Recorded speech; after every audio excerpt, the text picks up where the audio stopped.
recording. All yours. All set? Yep. Okay. Hello, everybody. As a preliminary matter, I am Tina Burgos, member of the NHRC. I will be chairing this meeting tonight. Permit me to confirm that all members and persons anticipated on the agenda are present and can hear me. Members, when I call your name, please respond in the affirmative. Sophia. Yes. Cynthia. Yes. Jen. Yes. Carrie. Yes. Amelia. Not yet. Okay. Belinda. Yes. Ashok.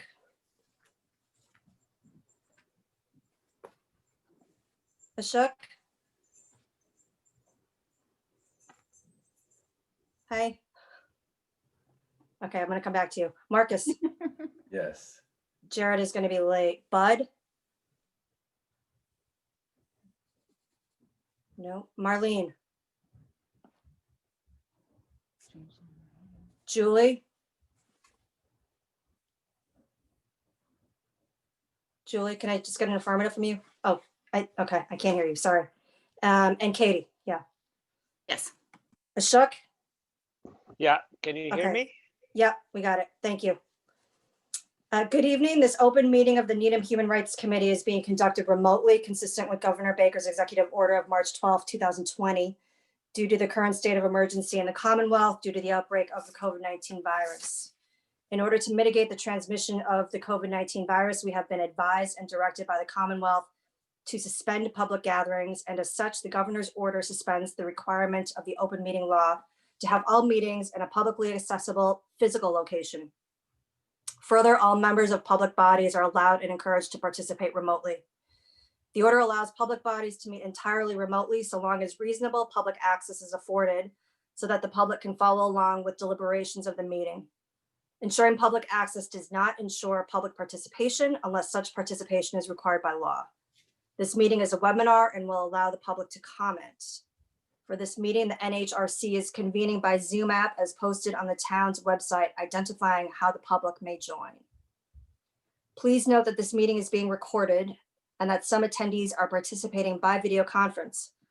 Accordingly, please be aware that other folks may be able to see you and that take care not to screen share your computer. Anything that you broadcast may be captured by the recording. All supporting materials that have been provided members of this body are available on the town's website unless otherwise noted. The public is encouraged to follow along using the posted agenda unless the chair notes otherwise. We are now turning to the first item on the agenda. Before we do so, permit me to cover some ground rules for effective and clear conduct of our business and to ensure accurate meeting minutes. I will introduce each speaker on the agenda. After they conclude their remarks, I will go down the list of members, inviting each by name to provide any comment, questions, or motions. Please hold until your name is called. Further, please remember to mute your phone or computer when you are not speaking. Please remember to speak clearly and in a way that helps generate accurate minutes. For any response, please wait until I yield to you on the floor and state your name before speaking. For items with public comment, after members have spoken, I will afford public comment as follows. I will first ask members of the public who wish to speak to identify their names and addresses only. Once I have a list of all public commentators, I will call on each name and afford 3 minutes for any comments. Finally, each vote taken in this meeting will be conducted by roll call vote. Okay, I think I missed Marlene. Can I just get an affirmative of your attendance for this evening, please? Here. Bud?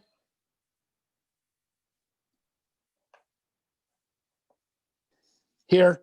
Amelia?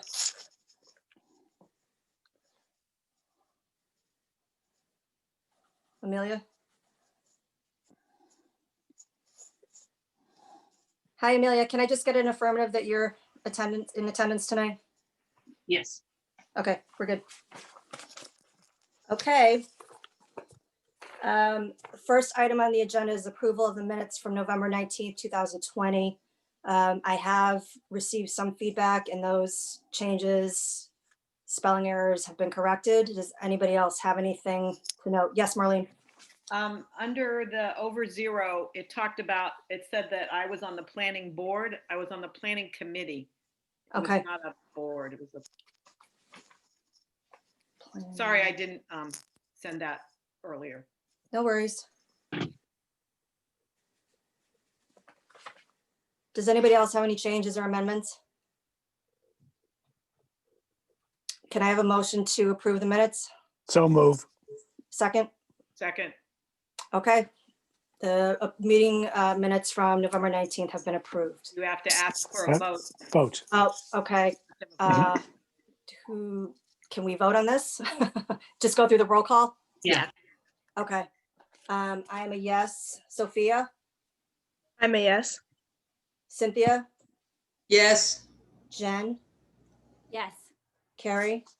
Yes. Amelia? Yes. Belinda? Yes. Ashok? Yes.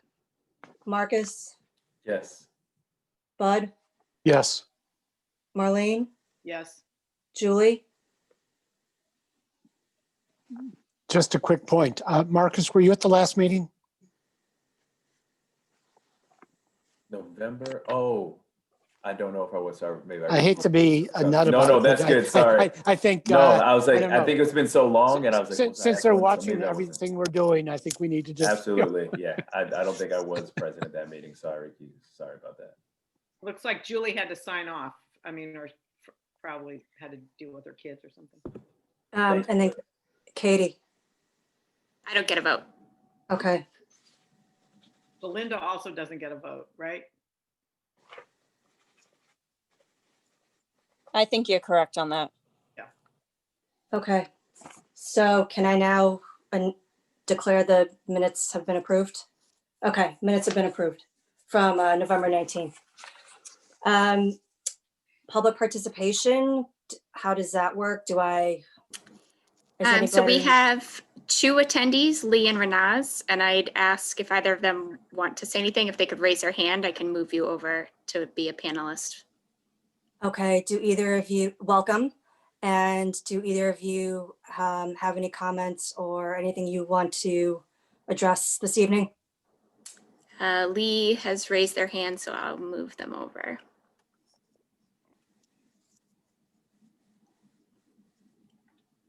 Hello, no, this is Lee. No comments, listening out of curiosity. I thought I heard 73 Parker Road is the address. Okay, thank you. Thanks. Yep.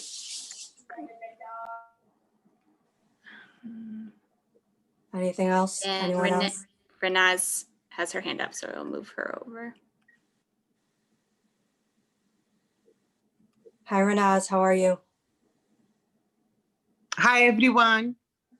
Hi, my name is Rinaz Mala. I am a Syrian refugee. I've been in the United States for 7 years. I live in Needham, 16 Murphy Road. Last month, I got my citizenship, so I am officially an American citizen. Thank you so much. Congratulations. Thank you. I'm so happy to start the new year like that. And I see in the new administration many opportunities to bring justice to many people in the United States and around the world. And they already started by reversing the Muslim ban for immigrants and refugees from many Muslim countries and many select African countries. So I'm really happy to join you tonight and listen to your agenda. Thank you so much. Congratulations to you. Thank you so much. Amelia? Could I say that Nanaz, for those of you who were at the suitcase story several years ago that was hosted by Temple Beth Shalom, Renaz was one of the speakers, one of the presenters at that meeting. And 2 years she has been attending many of our meetings. So, and she is interested in the Human Rights Committee. So I'm so glad you are attending our meetings, Renaz. Thank you so much. And I know I landed in Needham in a great place. Thank you so much. Great, I'll move Renaz back. Okay. Okay, the next item on the agenda. So just looking at the notes from the last meeting, I feel like the conversation about the NHRC complaint repository was sort of left open. We talked about it at the very end of the meeting, trying to figure out whether or not that was something we wanted to discuss in December. We ultimately decided that the meeting in December was going to be canceled just because everybody had so much going on with the holidays. So I wanted to know if anybody, if we want to continue this conversation. It was sort of this chicken and an egg situation where I think some of us were thinking about exploring how we would further develop this repository. Others were saying, well, is this something that the select board is even going to allow us to move forward with? Is it worth doing the research? So I don't have an answer, but hoping to defer to a few other people who have had more experience with this type of thing and see if it is something that we want to continue working on. I have a quick question. When you said you move Renaz back, I know there's a citizen speak part of the meeting, but can someone be present at our meeting? I'm not quite sure how I understand this format works. Sure, good question. So in the webinar format of Zoom, which is what we're holding right now, all the committee members, you all are panelists, and then there's a separate login for attendees.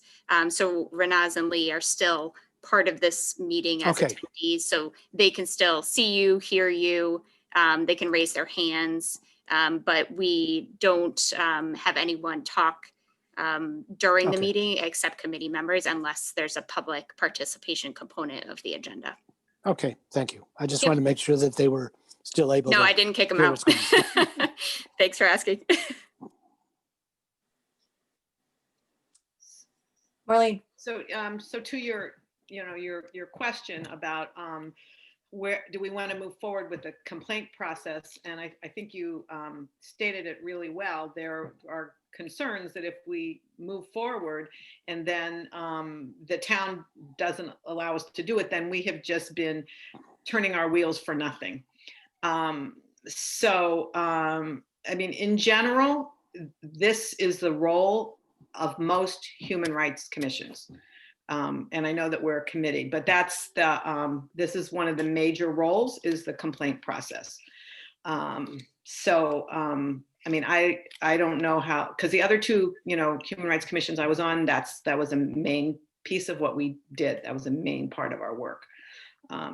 So I don't know, Tina, I thought you were sort of trying to be a liaison around communication with the select board. Is that correct? Yes, but not necessarily around this because I've never had any experience with this. So I don't, I talked to Mo a while ago and that was really more about, how the select board could get involved in general. We didn't speak particularly about this issue. So, I think that as we left it, do we move ahead with the research and moving forward with it, even though the select board may not necessarily agree with our efforts, or do we need to do the research in order to educate the select board so that they can make a more educated decision about whether or not this is something that we can move forward with? Cynthia. I like what you said, Tina. It's sort of somewhere in between the chicken and the egg, finding out whether we could do a service for the town of finding out more about how a complaint process would work, whether or not this body ends up being the one that's doing it. And it is a question of whether there's people who want to do that or not, because it may be hard for them to know which group should have responsibility for that without knowing more about it. So it's kind of like in between. We don't. Marlene, where you said you were involved in other organizations where it was their function, how do they operate? Well, it's not like, I mean, it's a whole process. So I don't think that we want to take time for me to discuss the whole process, but people would come with complaints during public participation, and they would state their case, what the problem was, and then we would investigate it separately, and then try to resolve it. And then often it could be resolved. we would, contact different parties. And then if it were not resolved, then if it were out of our jurisdiction, then it would go to MCAD, Mass Commission Against Discrimination. Needham Human Rights Committee did have a complaint process. And Amelia, did you still have that brochure that described it? Yes, I sent everyone. I could send it again if you would like to see it. There So were things. it's old and probably needs to be updated. But at one point, this Human Rights Committee did have the authority to have a complaint process. And I'm curious, when or why or how was that authority taken away or just disappeared? I can't answer that. I don't know. Jen, did you have something? I was just wondering if Katie, if you could speak to anything that you know about how the town is taking these complaints since they're not coming to the Human Rights Committee, or if they've set up any kind of new procedures in the last few months since everything that went on this summer. So I'll answer the questions backwards. No, we have not set up a new system. I think in our personnel policies, if it's a complaint by an employee, we have clear HR policies and protocols for that. If it's citizen to citizen, not involving an employee, there is not a clear process. The one thing I was gonna say is, I know we'll be discussing later the response network and the over zero work. Two sets of feedback from that workshop. One was people really craving some context for how this response network would fit more broadly into all of the other kind of activities and organizations in town. And second, the question kept coming up, like, who and where is the front door if somebody does have a complaint? And that was coming up in the response workshop feedback. So I say that just to say that I feel like they are linked in terms of thinking through. So I am happy to kind of go back while we're working on the feedback for the response network and revisit, is this a piece of that conversation? Is it a parallel, like separate but related?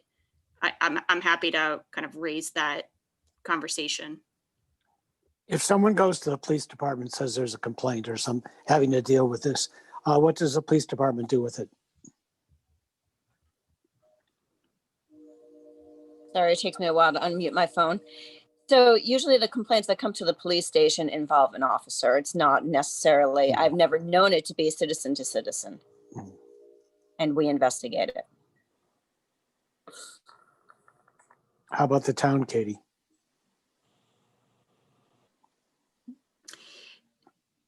I have not had one since I've been here, but that was June. So again, if somebody did call me, I would run it similar to an investigation that if, talking to both sides, taking down facts, the same as if it was an employee process. Again, I've not experienced one though. Cynthia? It seems to me we're starting to get into what we would need to look into if we were going to do some research on this. And I'm wondering whether that's what we need to do right now, is to decide if we want to do that without knowing whether we will be the ones receiving complaints, to make a decision as to whether we want to do that or not. And to, if we do, to have a subgroup of people who will look at it. And I would like to say I'm really pleased that Tina is chairing, and that probably we should all try to do things a little more formally than personally. I like back and forth, but I think, and to respect Tina being the chair tonight, that we should wait till she recognizes us. Just my thought. It's okay, but thank you. So my thought is, back to Marlene's point about, a liaison. I feel like we can probably attack it from two sides if you guys are cool with this.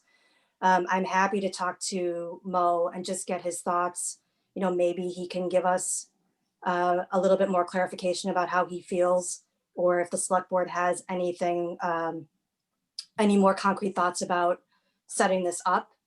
In the meantime, if there are a couple of people who particularly have had experience with this type of thing, can at least come up with some sort of preliminary plan if we attack it from both sides, and then, go back to them and say, this is the conversation I had with Mo, yes or no. This is the information that we've gotten from experience with other repositories, and sort of try to meet in the middle. I know we've been sort of talking about this for a while, so it would be, at this point, for me personally, I would like to know whether or not we want to move forward with it. Marlene. So two things. One is, for those of you who are newer on this committee, we have had people come with complaints, just so that you're aware of that. But if in the minutes I said, if we wanted someone to, I would try to find someone to come to a meeting to talk to us about a complaint process. And I didn't move forward with that because I didn't know if we wanted that. But so that's another option to what you're suggesting, Tina. So I just put it out there. Okay, I mean, I think that's a great idea, but how do other people feel? Cynthia.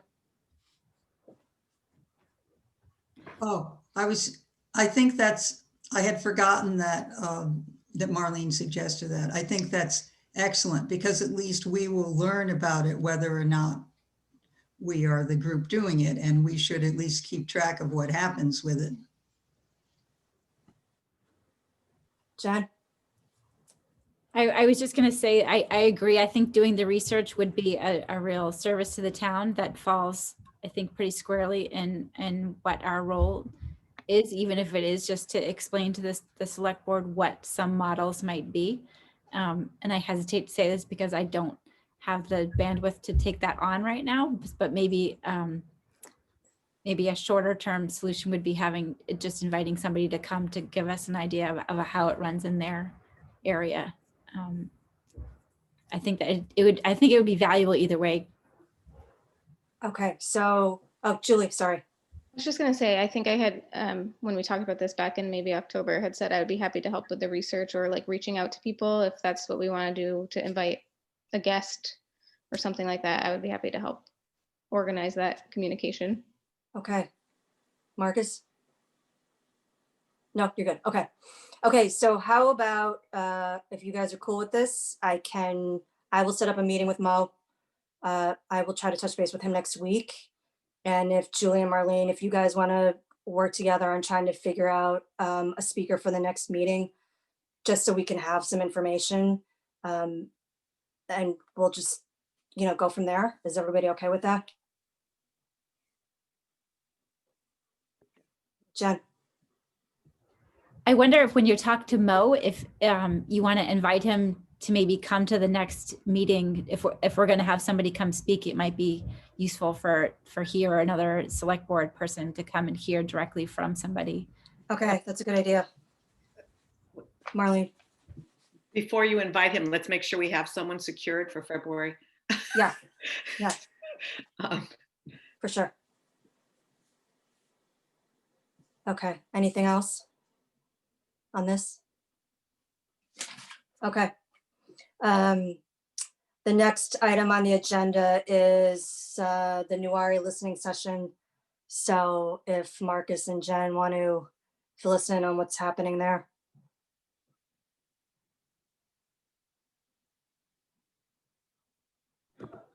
For what's happening on this upcoming Monday? Yeah. Okay, awesome. Yeah, so basically what this Monday is going to entail is going to be a public forum where we'll be taking comments and everything from the public, and we'll be talking about the vision statement that we've been creating over the past few months and the guiding principles, which are working documents. It's something that is not set in stone, so we'll be getting ideas, comments, concerns about what people are viewing, and providing. I think we provide feedback. I haven't been a part of one yet, so Katie may be able to speak as far as what happens in there, but I just know the process of what's going to happen. And I think Lisa's going to be involved. Katie, is she going to be there as well? I'm not sure. maybe you can help out a little bit on that. So this is maybe one of my first ones. Lisa won't be there, but it's a public meeting. Yep. So open for any member of the public who wants to come and speak. And there's not a sign up ahead of time. People will just have an opportunity to raise their hand and be heard. Jen, in our last meeting, you had sort of alluded to the fact that things were becoming a little bit challenging. It was a little bit slow going or slower going than you would have liked. How are things going from your perspective? I would say for anybody that's ever been involved in any kind of conversation around trying to make things better around race relations, you will appreciate how incredibly slow the process is. So I think that in my head, I'm kind of expecting that some of the feedback we're going to be getting from the public is that it doesn't look like we've done or accomplished much at all. And I feel I can really understand that that feeling. I think because there was such urgency coming into the formation of the group, and I think with the very tangible things that the town community members were saying that they wanted to see happen, I suspect that people are going to be frustrated that there hasn't been more kind of tangible actions taken by the committee. That said, I think that the value in slowing down this process and trying to focus on doing this vision statement and guiding principles that will be that we will have something that can be shared across town departments and committees that will hopefully give a framework to each of those departments and committees that they can use to do their work, and it brings some intention to that. But I do think, especially after the passage of Article 17 from the town meeting, I can't even, was that in the fall maybe? There seemed to be some urgency within the community about really wanting to dig in and, do some auditing of different departments, whether it was the police or housing or the schools. So I don't know, I guess I'm anticipating people are going to be frustrated by that. And I'm hopeful that each of us here on this call can talk a couple people into coming to the event on Monday. Maybe even somebody that doesn't usually attend these kind of events, because I think getting as many people engaged in this discussion in the community, the better. I think it will really help form the discussion a lot. One of the things that I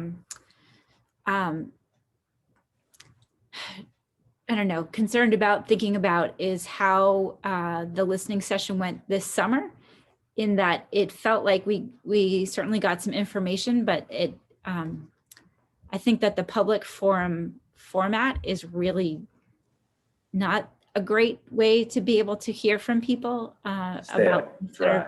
Yeah. So I don't know.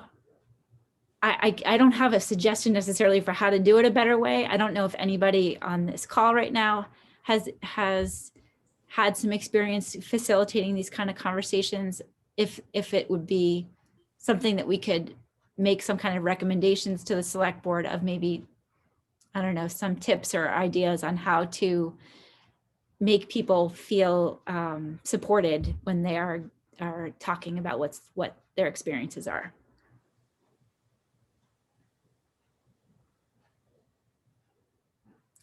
Does anybody know if they're going to be able to attend on Monday?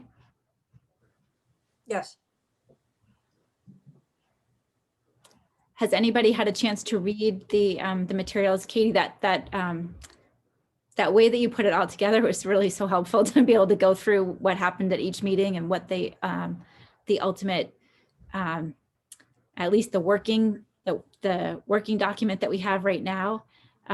If you haven't had a chance to read what Katie sent around, it does kind of put everything that you need to know about Newari in one very easy to access place. Can I ask you, is there a deadline or some sort of self-imposed deadline that you guys have set up to try to nail the vision statement and really Yeah. get it? So 2 that months people- ago. Okay. That's awesome. Yeah. It's one of those things where every time you think you're getting close, Yeah. like somebody brings up something, you're like, oh yeah, we need to rethink that. And you know, it's like wordsmithing a document with 12 people is not exactly, Not efficient. yeah. And the facilitator has done a great job at getting people to talk. But I think, you know, like all of these Zoom meetings, all of it feels a little bit stilted. So it's like you have somebody that says their piece, and then the next person that talked may or may not be really addressing what was just said. And so it has like this kind of artificial feel to it that I'm not really sure how we cure, but it just really slowed down the discussion, I think, a lot. And it's hard to get consensus, I think, because we didn't really start with kind of some basic definitions or understanding about like what we were even really looking at. And so that has kind of trickled out through each conversation too. And I don't think that I still don't know that I think that we're really at a place where we have consensus on what it is that we're uniting against. But I think it'll be really interesting just to hear some of the community feedback. And you know, if you have time to look at the materials and give some written feedback, even if you can't go to that event, please do so, because I think that the more community input we have, I think it will help shape what happens next. I think that Marianne was trying to have something to report out maybe at town meeting coming up in the spring. So relatively soon. Marlene? Can you just remind me the time that the meeting starts on Monday? Let me check, hold on. Katie probably knows, right? 6 p.m. Yeah. Oh, okay. I might be able to come to part of it. I have another meeting at 7:15. Thanks. Okay, so would it be helpful, you know, as many of us can attend, jot down notes, and then we can sort of follow up at the next meeting about feedback and again, get some more perspective on how Marcus and Jen are feeling about how the process is going. Any way that we can support you guys, obviously. Is that going to be helpful to you? That'd be really helpful and much appreciated. Marcus, you didn't really get to give much of your perspective on how things are going either. You're muted. We can't hear you. Sorry, that's my fault. Things have been going pretty slow. I think there's a lot of differing opinions on the things that we're doing, and in being patient, I think a lot of us are trying to be as patient as we can, and it may not seem like we're going as fast as we can or making as much progress as we can. But what Jen said earlier, it's important that we, with this specific topic, that if we're going to do it, we do it right, and we take the time to do it right. But it's also on the flip side, if we take too much time, there'll be another year before we get anything done. And I feel like the listening session that happened in July, we're going to have to wait until next July to do more. And then we're going to get more things that'll take another year to put into action. So I would love for it to feel like that we're able to get a few more things done before town meeting. But it's been kind of tough because we usually have a different person in there every week kind of telling us about their department or telling us about, you know, what they're doing, superintendent, police chief, and other people. And it's really just a lot of listening. But trying to create the vision statement has been, it's a lofty goal. You know, it's something that is going to be vital, something that's really important to the town.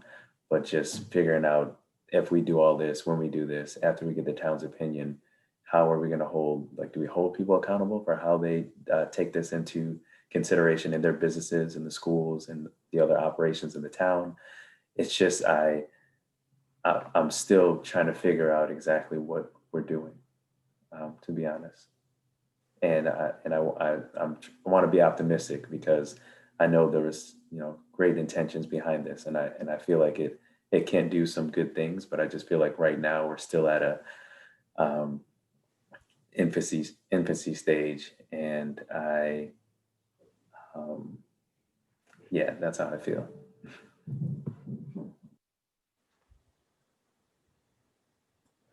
Has anybody been, or can anybody think of suggestions on how we might be able to affirm and support people making comments in ways that might be different than how we did it in July? For anybody that came to that listening session? I was at that listening session, so I have a suggestion. That listening session kind of catapulted me to, make sure to become more involved and to try to do more and to voice my opinion. So I feel like something that I feel like would be beneficial, when people are speaking or have something to say and they're given their 3 minutes, is to, genuinely you listen to understand instead of listen to respond, and that we are making sure that they're asking, asking us or telling us that they want our feedback. And some people may come on and just want to talk and get something off their chest, and not for us to tell them what to do. So just understanding the situation and what to do, and not impose our feelings of how they should feel because of what they're telling us. And I think that's kind of where we stumbled in July, is some people were sharing their thoughts and ideas, and the responses they were getting were basically telling them how they should feel or who they should go to or not go to. And I thought that wasn't the best way to do it. So I think just taking a little bit more, being a little bit more delicate and empathetic to what people are sharing, because it takes a lot of courage to share some of the things that are being said, and to make sure that we're doing our best to listen, like I said, listen to understand, and provide feedback when asked to provide feedback. And if we may not know the answers, to not try to make one up, and to make sure that we're just doing our best to do what is right. And I feel like it's a delicate thing, and it is. I think we'll do a better job this time. We gave a lot of feedback at our last meeting about suggestions that we should make sure that it's not similar to what happened in July, because there were a lot of people that wanted to talk in July. I was on that call. And because of the way they were being received, I think it seemed like a lot of people dropped out that wanted to talk, because it didn't seem like it was as welcoming, or we were listening to understand. It was kind of like we were listening to move on to the next person. So I think that'll help. Marlene? I was wondering, I know that when we did the over zero, there was a lot of activity in the chat. And I think for some people, it's more comfortable for them to put comments into a chat rather than to kind of go public and the other way. And I don't know if that would be acceptable if the town allows that. But I think that chats can be really very powerful and useful. So that would be my suggestion. So in a webinar, you can also do a Q&A. I run a lot of webinars for the school that I work at, and you can make it so that only the panelists can see the questions. And then you can choose to respond live or not. That might be, if the chats sometimes can get a little out of control, at least, I mean, I work in a pre-K through grade 8 school, so we don't turn them on a lot, but the Q&A for the parents is sometimes a really good way to do that. I don't know if that's something, Katie, that the town has done in webinars, but I just want to throw that out there as an option. Katie?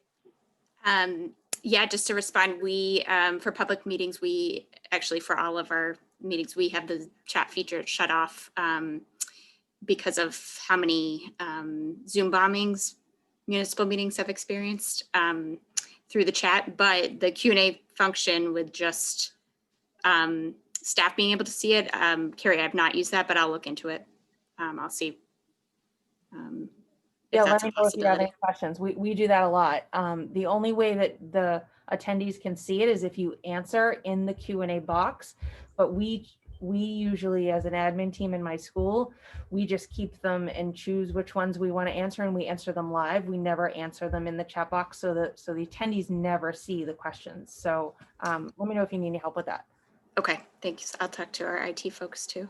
What about making comment? I was thinking about it more for comment than just questions.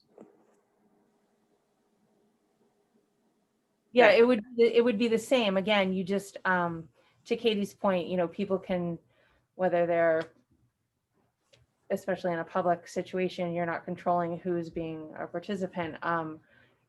Even in a Q&A, you can sort of make a comment, even though it's in a question box, but it would still be a way for them to be heard.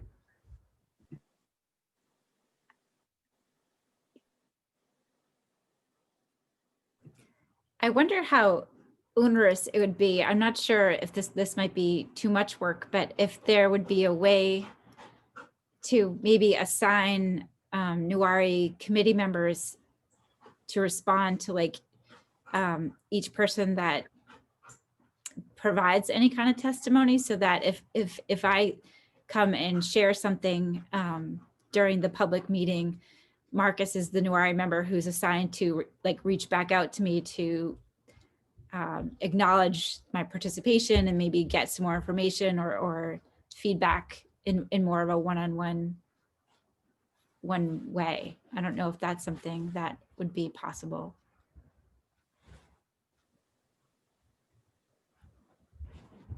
Katie? I think it is possible. I think that'd be a discussion for Nuwari for you all to have as a group, but there's an online survey that anyone could submit comments that way anonymously or with their contact information, and people can submit comments through email and verbally through the public meeting. So if at the Nuwari meeting following the Monday session, if you want to discuss it as a group to have that follow-up, I think it's completely fair game for the working group to discuss if they want to do individualized follow-up. Does anybody else have any suggestions or comments? Okay, so if you are available to read the material that Katie sent out and attend the meeting on Monday, so that we can give any feedback to Jen and Marcus, I think they'd appreciate it. Yeah, okay.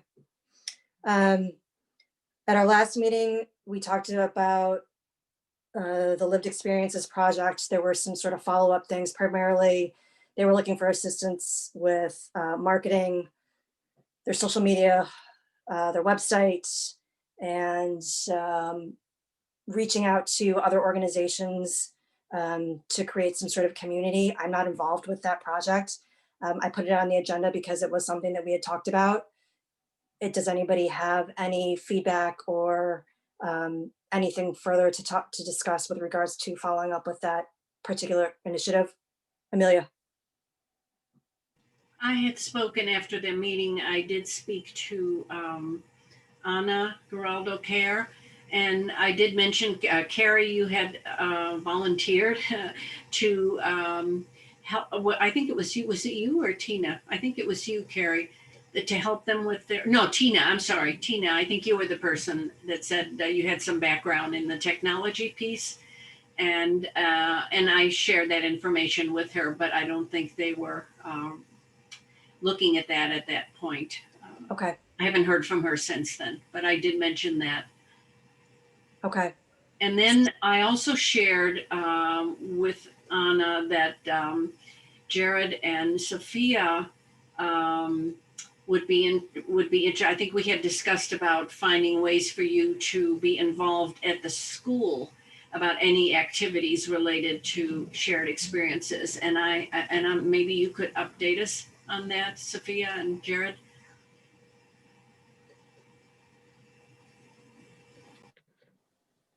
Sorry, what was the question? I had to step away for a second. Has the shared experiences, has anything taken place at the high school? Are there any activities or initiatives that involve students in that initiative? Um, Know of?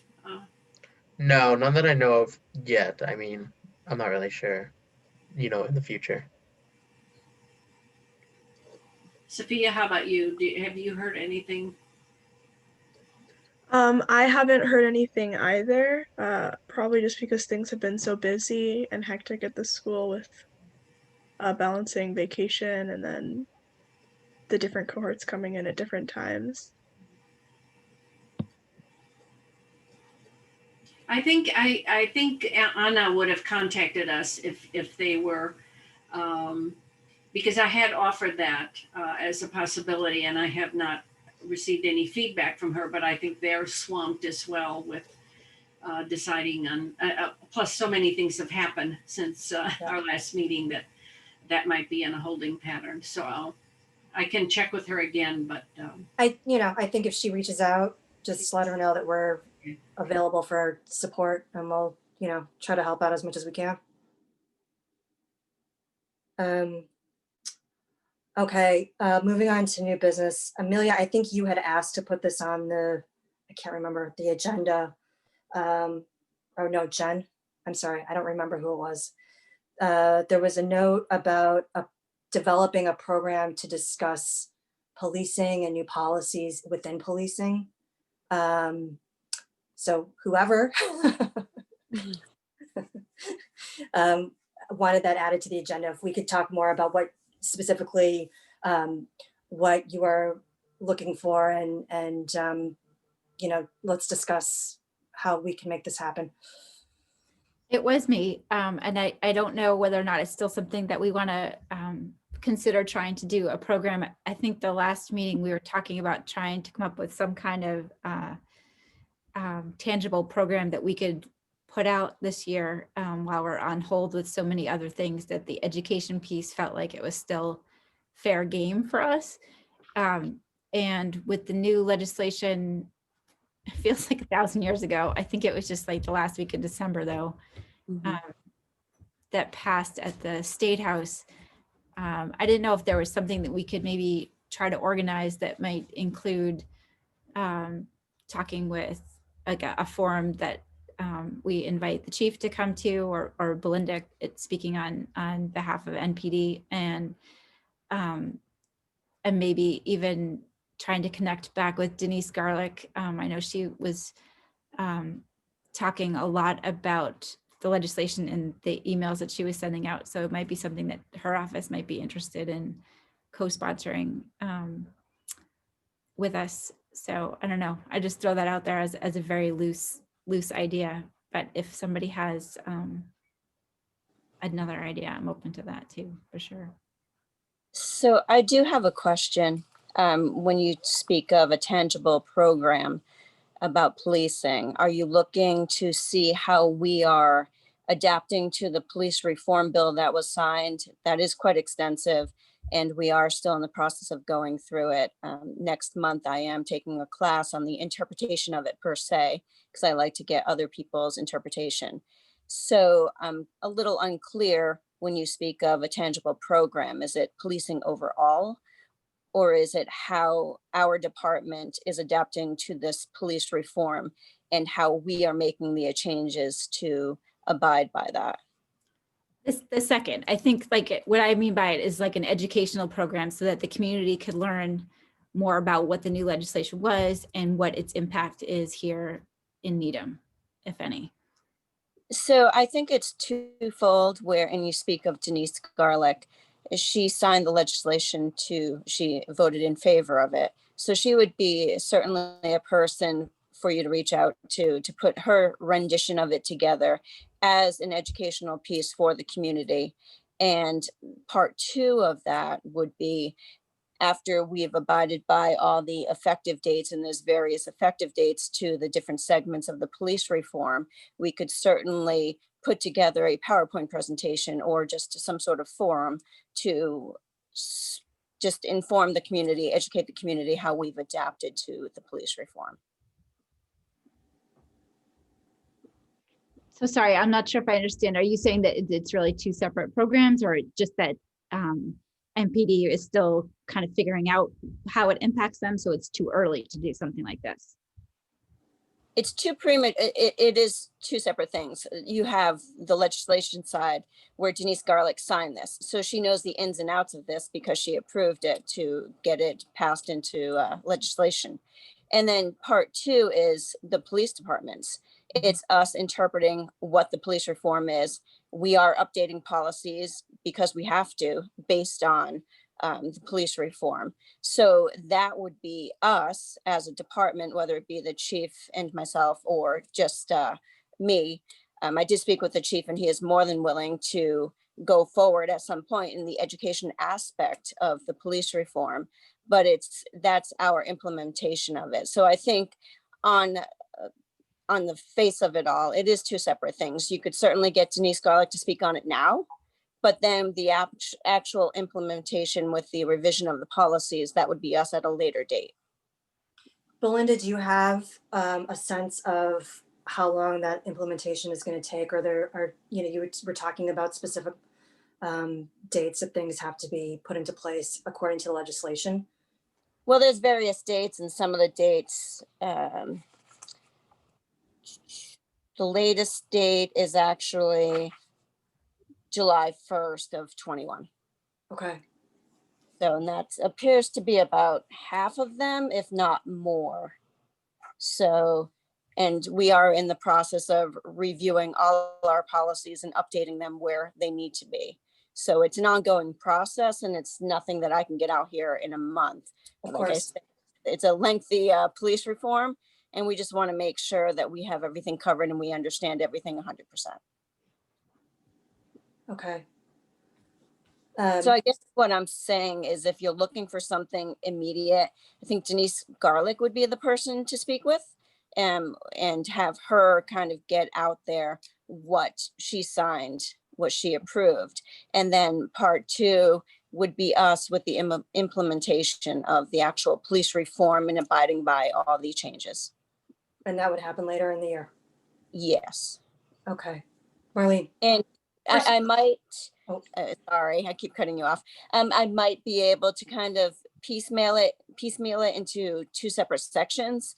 The items that need to be revised earlier, and then part two would be the ones that are later. I'll have a better sense after the class. Okay. Personally, I'm more interested in what Needham is doing. If we were to do if we wanted to have the legislative piece and have Denise talk, I would see that as a small component. And the primary piece would be to see what's actually happening, how it's being implemented here in Needham.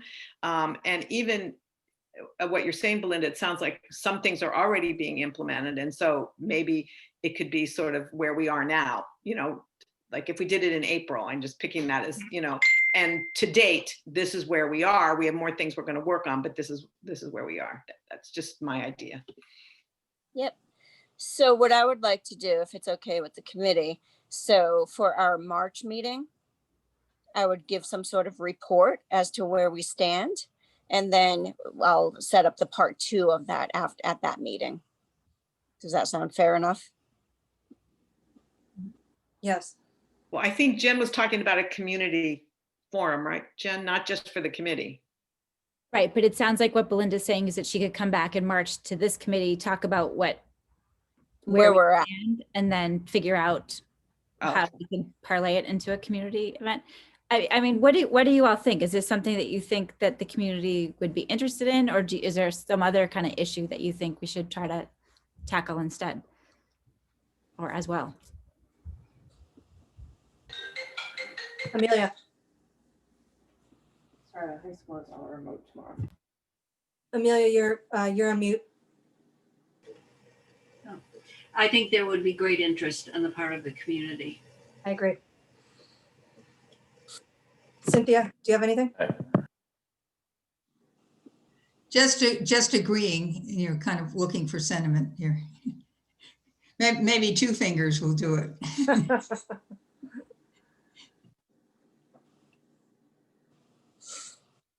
Anybody else? Okay. Do you think it's worth trying to do this first piece by just getting out to the community what the legislation just did broadly so that people have an understanding about that, and then invite them to a follow-up event, you know, maybe a couple weeks later? I do. I mean, the follow-up could be after Belinda is able to gather all of her thoughts after her class and, you know, figure out the timing and how the implementation is going to work. But I, for me, that would be helpful personally.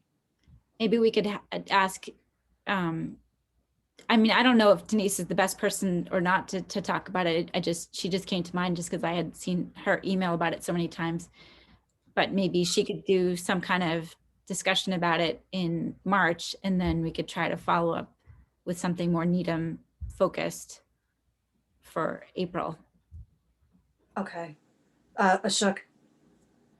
I just have a comment. I think it might be worthwhile to hear from Denise Garlick, because she will tell us what the intent was, and then later on we hear from Belinda what Needham Police is doing. And if that considered is great, if not, we can ask those questions. Otherwise, we'll get only the one side. Yeah, one can read the legislation, but sometimes, you know, the intent might be different than what is implemented. No, that's a good point. Okay. And Belinda, you would be okay with that timeline if we, you know, give you until April to come up with your first initial report? Absolutely. Okay. Does anybody can somebody try to set up this meeting with Denise? I can reach out to her and see if it's something that she would even consider. And if she doesn't, then maybe we could start thinking about who else might be able to talk about it. Okay. Is there anybody that comes to mind? Does anybody on the committee have somebody else that they think that they would rather hear from than Denise? Or do you think that Denise is the right person for us to ask? Bud, you're on mute. No, I mean, she is our rep. So I think she would be the appropriate person. And she certainly was involved in this. And I know, you know, various houses of worship were involved in it also, but I think hearing from our state rep would be the best place to start. Okay. So Jen, if you don't mind reaching out, seeing if that is something that she's willing and interested in doing, that'd be great. Okay. The next item on the agenda, we had talked about, Amelia reached out to Sophia and Jared about the events of January 6th. So I think we're interested in hearing the school response to the Capitol riots, how you guys are doing in general. I know that it was difficult with my kids, and they're 12. So how are you guys doing? What are the conversations you guys have been having in school and amongst yourselves? And overall, I know it's kind of a lot. It's been a lot to take in over the past, Jesus, it's only the 21st, 3 weeks. So I wasn't in school for those 2 days right after. I think Sophia, you were, if I'm correct, you're in blue. But I know, like, from what my teachers told me, that they would have had, like, you know, big discussions, I guess, those 2 days. I know for me, the week after when I was in school, that we did have like similar discussions, and I was kind of surprised because I know this, like, you know, Mr. Seacott had urged all the teachers to talk about it in their classes, as well as the week after the January 6th riot. So it was very productive. I think the way the teachers set some of the conversations up, just like how are we feeling about it, like, you know, anything specific we want to talk about. I know sometimes in the past when things happen, they're not very, I don't know, the conversations don't feel too productive sometimes, but these did feel like good to have. So Sophia, I don't know how they felt those 2 days. So Yeah, so like Jared said, I was in the blue cohort, or I am in the blue cohort. So I was in school like right as this was like happening. So I was kind of there the day after when when it was like fresh on everyone's mind. So almost all of my classes that I had involved discussion about what happened. And I was honestly pleasantly surprised by the conversations that we were having. I feel like a lot of them were just kind of open discussions, like what Jared said, where there wasn't really any teachers or any adults trying to tell the students how to feel, but it was more of just a breakdown of what everybody thinks and how everybody feels, and a lot of just discussion to help us kind of understand why something like this would have happened, and the history behind that and the context behind what happened. It was all honestly things that I thought were pretty important to kind of break down and understand. And I'm glad that like we had these conversations so soon and continued the conversations on throughout the week. So yeah, there was definitely a lot of discussion about the events and how to kind of support each other during the difficult time that we were all having. And I do want to add on that my mom, she works at the school, so she told me that they had a faculty meeting also, and that was more just making sure that the faculty are like looking out for anybody that's trying to like cause any trouble. So I think that was really good. She told me that, and I felt like good knowing that the school like wants to know if there's anybody that's like, trying to stir any trouble with what happened, saying things that might, um, get people like angry or whatever. Because I do know personally, like I know there are people like on social media that have like started posted stuff like right after about like other people saying things to them or whatever about this that like got them angry or try to make them upset. So like I said, I think it's good the school kind of like was making sure that all the students were feeling safe and anything would be noticed. Bud. In the past, we've had the superintendent come to meetings from time to time. What is the status of that at this point? I'm just curious. Is he invited? Has he chosen not to come? I don't know that he's been invited. I don't know that he was invited this month. I usually did send him a copy of the agenda and said, basically, I realized that you're in a real mess right now. So I just wanted to keep you in the loop, basically, as well. I mean, I understand he's very busy, but I think his input was really good when he would come to the meetings, even if he would come to part of the meetings. And with it being on Zoom, it might be even easier for him to, drop in for 15 minutes or so and get an update from an administrative standpoint. And it's great having the students' perspective, but I think it would be helpful to us to hear from the administration too. Amelia. I think it's also helpful to check his blog because he does post quite a bit and he does communicate a lot with parents and the faculty. And I always forget to check on a regular basis, but when I do, I find his presentations to be very informative and helpful.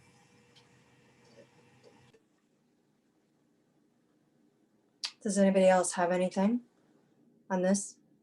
I'm glad you guys felt supported during this difficult time because, I know a lot of people that didn't have that kind of support, whether it was from their school administration or peers. I mean, so thank you for sharing that with us, okay?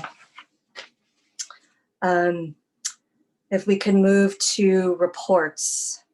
So the first one I have here is select board from Katie. Anything? The only thing that hasn't been brought up yet, Marlene, I might step on your toes a little bit, is the response network. Just that we are working on a second draft of what that response network could look like based on all the great feedback from workshop attendees. So we're aiming to get that back out to the planning committee and then the broader workshop attendees in February. That's it. Okay. Belinda, anything with the town? There's no new issues. Okay, thank you. Back to Jared and Sophia. Again, we had, I think, already talked about this, but we talked at length at the last meeting about the CCOR video. Is that anything that you guys plan on picking up going forward? Or is there how can we support you in developing that program? I think there was also discussion about reaching out to Beth. Yeah, so I talked to Beth like at the meeting, like I think it was before the meeting or after, whatever. After one of our CCR meetings, it was like right after we had our last Human Rights Committee meeting. And I also like had emailed the students, and for us, I know a lot of us were busy with like some of the stuff we were planning for CCR, and especially a lot of the students that like said they were interested if we did a video. They were also part of like a leadership kind of thing we just recently wrapped up. So I can ask them again if they're interested. It's been a while, definitely, since we brought it up among the students and Beth. Okay.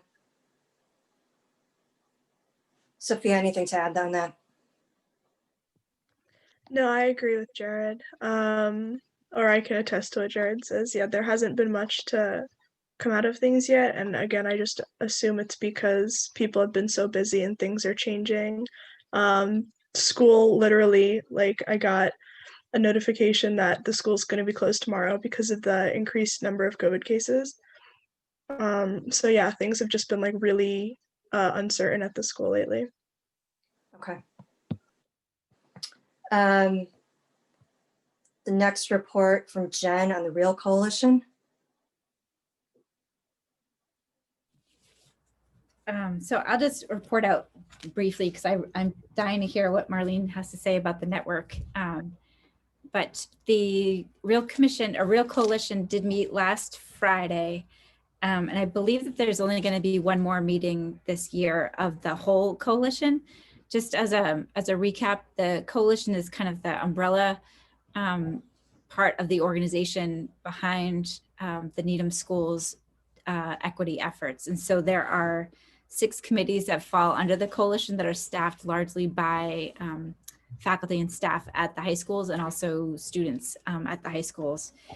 I'd say the interesting things to point out is I think that they're still working on trying to figure out how to do the community engagement piece. They have a website up that I don't know if everybody has seen, but it's specifically focused on diversity, equity, and inclusion issues. And it's anybody can come look at it, but it is supposedly, my understanding, a place where the teachers can go to for resources that they can use.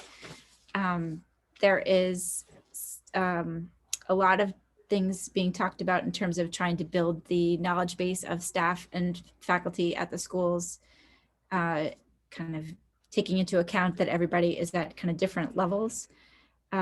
There's been a lot of work on the curriculum that's being done, trying to focus on getting the teachers to think about themselves and how they perceive race and how race plays out in their lives, how it impacts their students, how it plays to the content that they are teaching and also to the way that they're teaching it. So Mr. Plaskow up at the high school said that they're doing a lot of work trying to come up with common language that everybody can use to kind of address it across the board. They talked a little bit about the racial literacy curriculum that was launched this year in the elementary schools and is going to be moving up to the middle schools. And that was born out of a realization that it's not too early to start talking to kids about how race is impacting their lives, even in the elementary schools. And again, they're kind of focusing a lot on trying to build common language across the school community. Mr. Ford, one of the vice or assistant principals up at the high school, is the chair of the Culture and Climate Committee, along with a couple of other members. They were there talking about the success of some of the affinity groups that have been created in the middle school and the high school, that they've been doing a lot of collaborating with the PTCs and Metco, trying to bring all of those folks together, and that is helping to kind of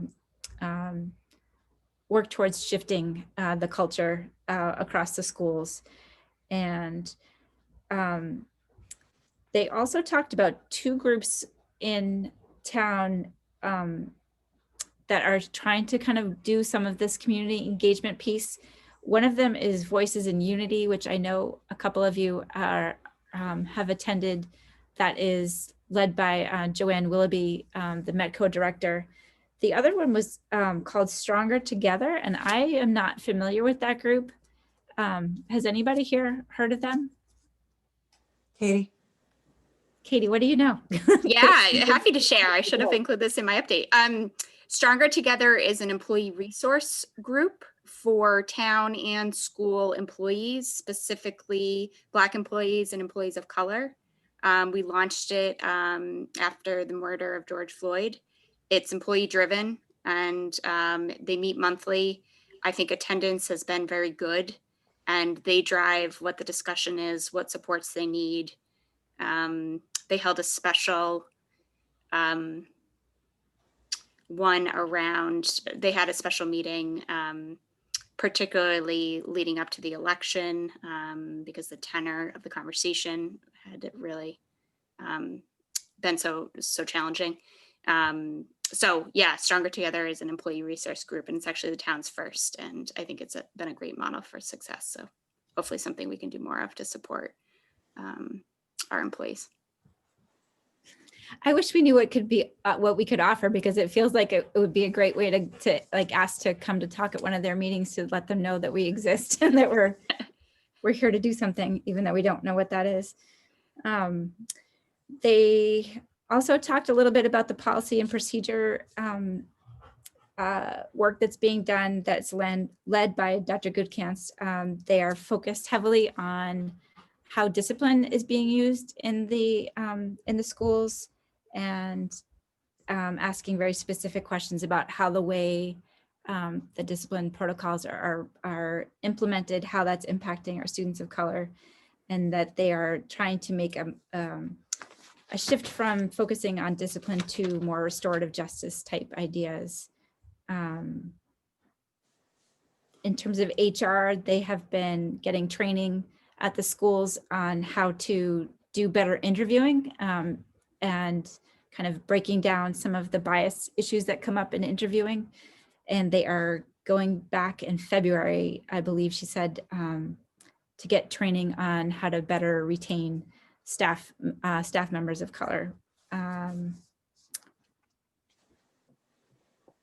I think that those are pretty much the highlights.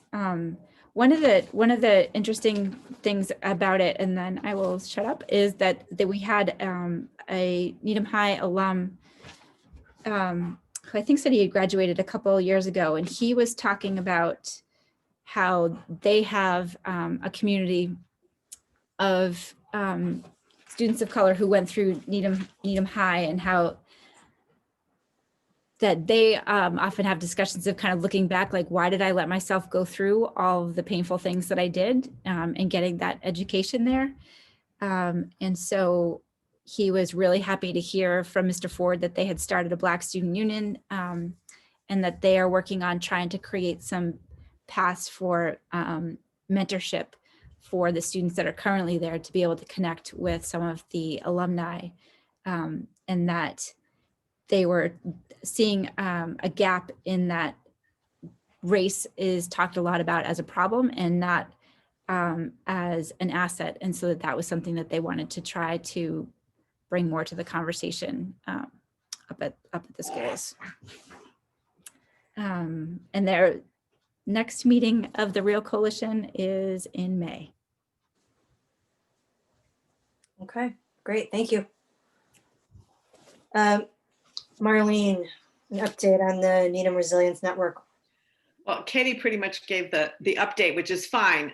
So we're looking forward to a document coming back so that we can look at it. Katie's doing the heavy lifting on this one.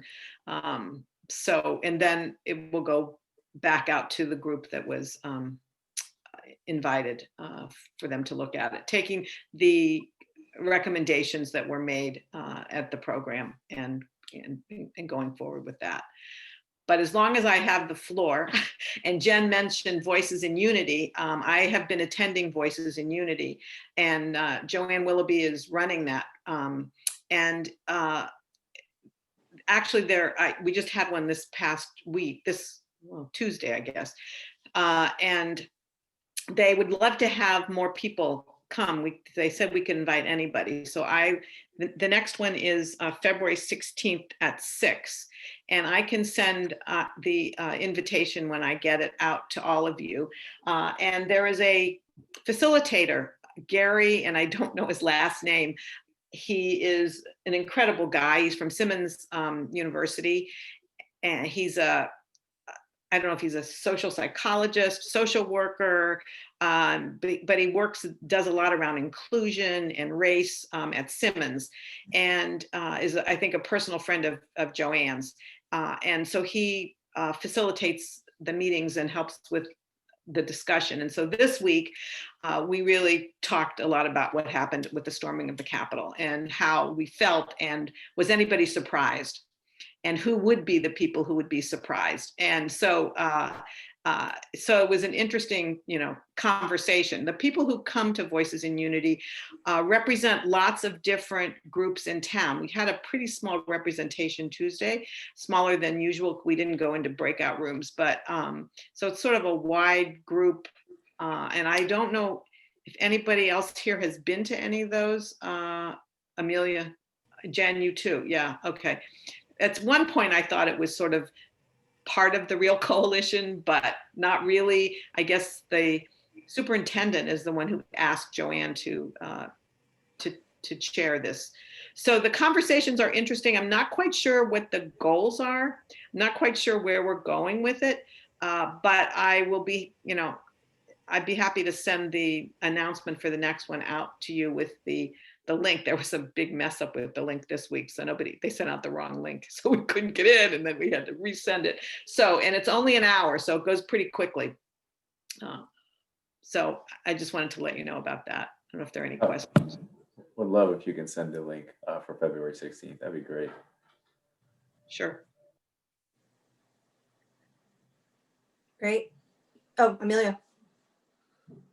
I had attended the first meeting, but I thought I was on the list, and I never received a link or a notice, so I missed a couple of meetings.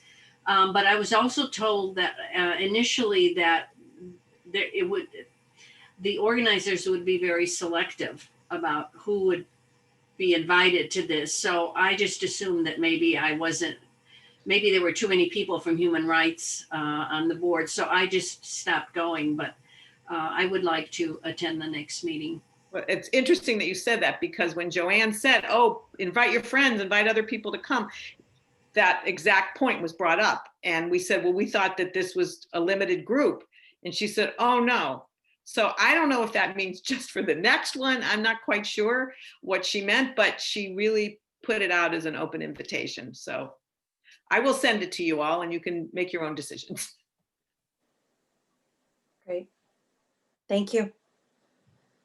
Cynthia, do you want to talk a bit about the Needham Interfaith Trans Day of Remembrance vigil that happened back in November? Hey, thank you, Tina. I know this is a long time ago, and it was right after the last meeting we had in November. I think it's very, very important for the Human Rights Committee to be able to sponsor this event and others that are supporting people in our neighbors who were trans, or because we were a part of a coalition that just seems not to be functioning that much. So this was an opportunity for us to sponsor the Day of Remembrance. And like many events now, they were able to do it virtually, and it was also pre-recorded, which meant there were a number of people who couldn't have participated otherwise who were able to record something. And it was it's a very powerful experience. And it wasn't sponsored by the Clergy Association, but there were representatives from around 6 different houses of worship. And to pull people together to remember those people who were trans and gender nonconforming, who were killed in hate crimes. And also to have, especially the representative from out Metro West was very powerful. And I included in the minutes here the link. So if anybody has some time to see that. And it also listed all the organizations that were sponsors. So it's another way of getting out to the community that's one of the things that's important to us in terms of human rights. Okay, great. Thank you. Marlene, back to you. Do you want to give us a little bit about what happened on the 13th of December? I would also say that I went to the Transgender Day of Remembrance and it was excellent. So I highly recommend it. So we had our program about essential workers, and I think some of you were there. And it was, I thought it was a good program. It was successful. I think people had an opportunity to think about essential workers, and we had a sort of an academic person talk about it. And then we also had someone who works with essential workers from Metro West Workers Center. We had a little smaller audience than we've had in the past. We only had about, I think, 72 people, but it was a crazy busy time. And so I think obviously the people who were there got a lot out of it. So I think it was really good. We are going to be meeting next week to figure out some logistical pieces with this group. I'm hoping that we're going to, pull back and do some more organizational thinking. There have just been so many issues that we've just been sort of, I think, running more programs than maybe than we have the capacity for. I mean, we have the capacity, but it's a lot. It's been a lot. So we have a meeting next week to sort of organize. And I know a few people have some ideas for what our next programs will be, but we haven't even discussed them yet. So I don't know, Amelia or anybody else who was there, if there's any other comment that you want to make about it. No, I thought there were similarities to the Diversity Summit where the presentation by the person from Framingham from the Metro West Workers Center was very touching, but I think it was a contrast to the more academic approach of the first speaker. So I think people needed some time to make a transition, but and I had heard that a few people say that they wish that he would have, the person from the Workers Center would have shared more information about the center itself. But I think one of the challenges we have for the Diversity Summit and for meetings like this is that one has to take into consideration the culture and cultural background of the person presenting and how they communicate, and also the Zoom format, which is very intimidating. It is for me, let alone for someone that is not used to speaking to large groups and in a virtual setting. So I think that's something that all of us who are planning these events have to think about how to put someone at ease and to have them feel more comfortable sharing and not being intimidated by the format, I think. But the comments I received were that it was very informative, and the connection to the stories that and I forgot his name. Diego Lowe. Yeah, it was Diego. Yeah. Can I just say one other thing about At My Neighbor's Table? So we have a huge compliment. We did the program on housing, and maybe many of you were there, and Wellesley is repeating it with our same speaker, which is, I think that's, imitation is the greatest compliment. That's great. Cynthia. I was also there, and I happen to know one of the speakers for the last 20 years. And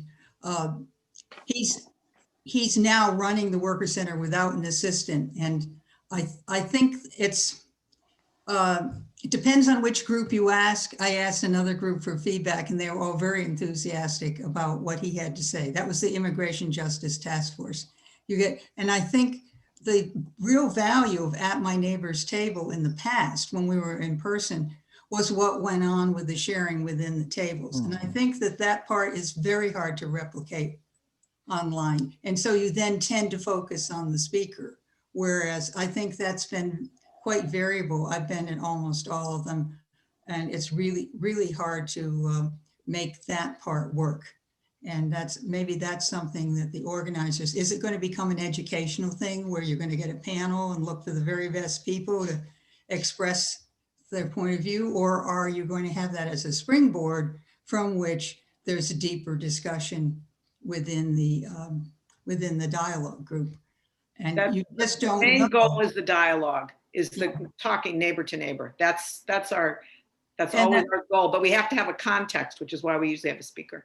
Yeah, but I'm saying it's very hard to do that online because you don't know who's going to show up to the actual moment of the breakout rooms and so forth. So I think that's it's a wonderful program. In the housing, people rave reviews. I knew about 5 people who hadn't been, most of them had not been to any of the programs before. And that this last one was a time of year that people were overloaded, so that there were fewer people. But I hats off to the people who were working on this, and thank you for the concept of the dialogue and to keep it going. Does anybody have anything else on that? Okay, thank you, Marlene. Amelia, do you want to give us an update on the Very Martin Luther quickly. King Day program? Yeah, I'm looking at the time. For those of you who attended, I'm sure you have a lot to say. And actually, I would be interested if you have any feedback for the Needham Diversity Initiative as we, based on the forum. Unfortunately, the technical, the videos, we don't know what happened. But one thing that I have to share with you, the person who was the most competent in terms of technology left a week before Martin Luther King Day celebration event. And that meant other people had to jump in and try and figure out, and we had problems with the videos, but the YouTube version and the Needham Diversity Initiative has its own YouTube, or no, it has a channel. Cynthia, do you remember, is it a YouTube channel that we have now? We have our own. Yeah, I sent the link out to everybody. So if you haven't seen it, see it. And all of the things are the original videos, which were in excellent shape. So we're all learning. But just to let you know, we begin the diversity initiative, people who are involved begin planning in the summer. It's an ongoing process, and there are some people that are really creative and have wonderful, like David did. They have wonderful connections. Gretchen has just been an incredible resource. But anyway, and if you have any feedback, we don't have time now, but if you could let us know, let Cynthia and I know, and we'll take it back to the FDI group. Bud? Just a quick comment. I thought it was fabulous. I thought the kids, the high school kids, I thought it was very moving, and understandably there were some technical difficulties, but I thought it was a phenomenal program. And in some ways, even though it was virtual, I think it really hit home as well, if not better than everyone being in the same room. Mm-hmm. We had over 300 people. Wow. Up until 11 o'clock. Yeah, I think it was actually almost more intimate being over the webinar. I personally thought it was fantastic.